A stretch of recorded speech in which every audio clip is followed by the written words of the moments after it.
Well, hello there, ladies and gentlemen. It is I, the Copper Owl, bringing you both a paint video as well as a update on the dart test. So, because my printer chose to defy me and I had to destroy it, I I was thinking I'm not going to do the test, but now I'm back to doing it. I just wrote everything down, gave them numbers as well, so I can make it easier on myself.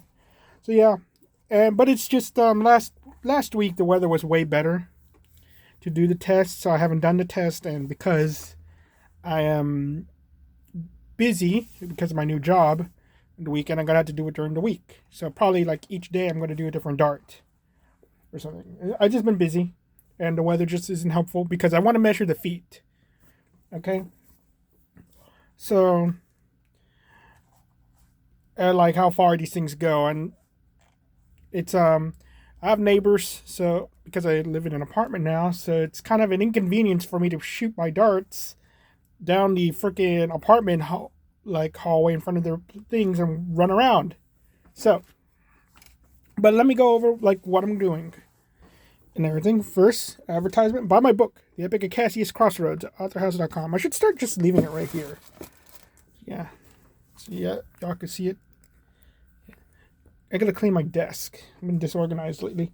So let's get to this. So, you know the darts, the Elite, the Adventure Force Wafflehead, the Chili darts, the Aki Strike, the Aki Fake, the Bamboo, the X Shot Pro, the regular X Shot, the Nexus Pro darts, the Dart Zone Pro, the Air Warriors Easy darts, and the Streamline darts.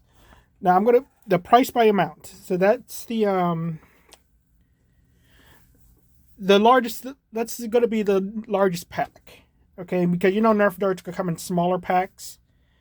So I'm gonna be measuring. So it's going to be the amount for the largest pack, and I do have the number per pack. So we know that Adventure Force Wafflehead darts, it costs $10. There's 200 per pack.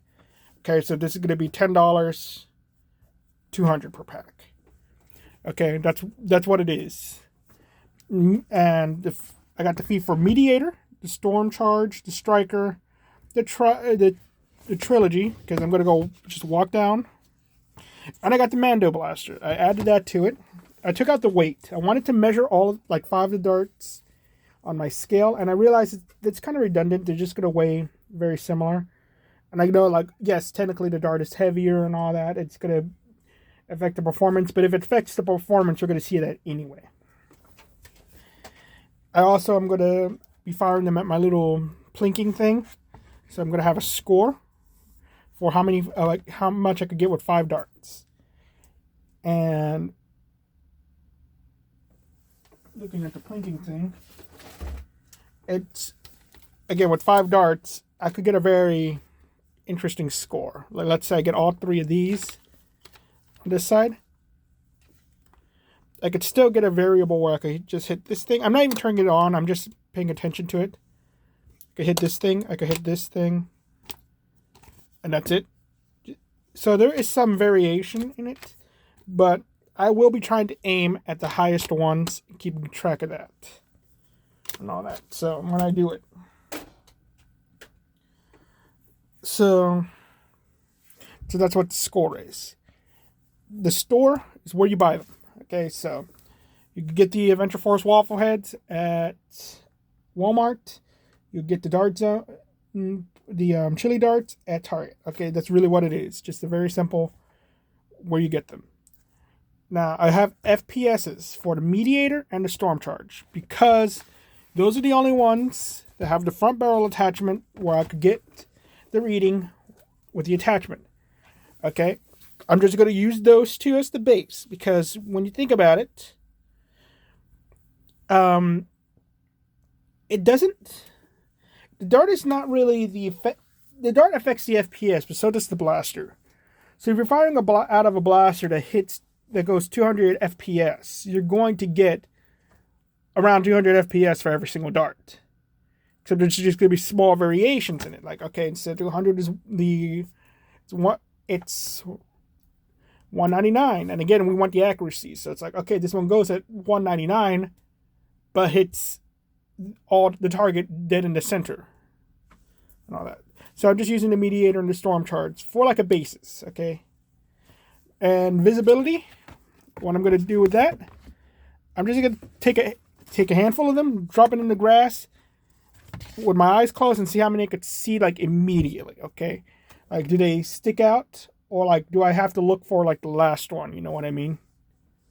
So yeah, that's what I'm doing with that. And that's going to be the last thing, because if I lose a dart, you have a problem. Okay, so that's the dart test. You can see my references for my second book, which it's completed. I just have to finish writing the references. But because of the printer breaking, I can't upload the art. So yeah, so it's on hiatus. So for now, I'm going to write my third book while I'm working on the art. And I'm probably just going to write all 5 of my books and then just work on the art. But yeah. So let's get to the Delta Trooper repaint. So this is what I went with. Went with this nice black and bronze, kind of very Stormgewehr. And I like how the orange tubing shows through that. It came out more sci-fi than I expected it to. And this is not my loadout for it, though. Keep that in mind. I have a completely different loadout. So I just like this magnet. And of course, I left some things orange because painting things like mag releases does affect the blaster's ability to perform. I also didn't paint the tube, or did I paint the back either, except for the top right here. And I didn't paint the front either, because the Delta Trooper is actually really good at connecting itself. I didn't put that much weathering on it either, because my paint sucks. I finally got some good silver paint though. And I love the grip the way it is. I kind of liked how it looked, so I didn't want to paint it. But I did consider, like, if I were to paint it, I would just paint this and paint it a gunmetal gray. But yeah, but this one, I think it looked so good that maybe next time if I decide to paint another one, which this blaster was a bit of a pain to take apart, but if I decide to paint another one, I will paint the trigger and all that. No, you're not supposed to, but this blaster is so good looking as a prop. Though, the base paint probably is going to be white, because too much blue still shows through the black. It just did not...